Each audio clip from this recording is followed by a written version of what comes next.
Так, сварка лазером. Присадочная проволока 1,6 мм. Толщина металла 3 мм. Здесь 2,5 борт. Внутренний угол. Мощность 1000 Вт.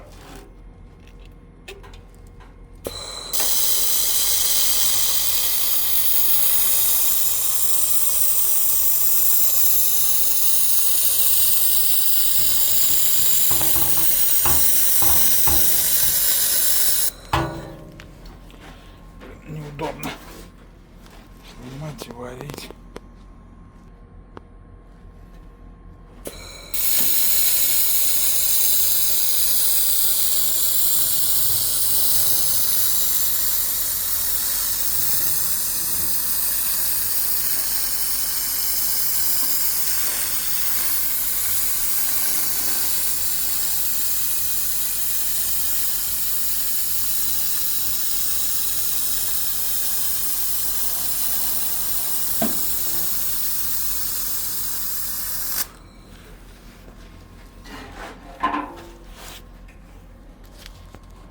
Такой шедевр получается.